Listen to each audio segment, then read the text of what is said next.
अस्सलाम वालेकुम स्टूडेंट्स, कैसे हैं आप सब। उम्मीद करती हूँ खैरियत से होंगे। चलिए आइए शुरू करते हैं अपना आज का सबक, जिसमें हम नज़म की पढ़ाई करेंगे। तो नज़म का नाम क्या है? अल्लाह। तो स्टूडेंट्स मुझे बताइए, हम किसकी इबादत करते हैं? जी, हम अल्लाह ताला की इबादत करते हैं। और हमें किसने पैदा किया है? जी हाँ, हमें अल्लाह ताला ने पैदा किया है।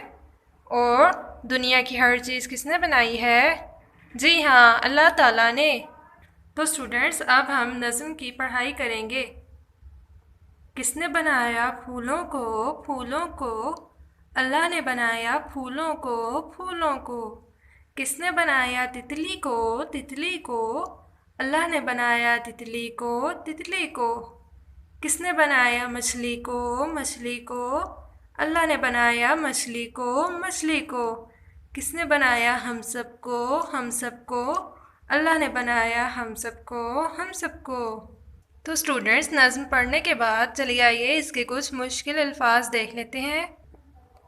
फूलों, फूलों, ये देखिए फूल बना हुआ है, फूलों। तितली, तितली, ये तितली बनी हुई है। मछली, मछली, ये मछली बनी हुई है। तो स्टूडेंट्स आप इसी तरह से नज़म को 2 से 3 बार दोहराएंगे और इसे याद करेंगे। अपना बहुत सारा ख्याल रखिएगा। अल्लाह हाफिज़।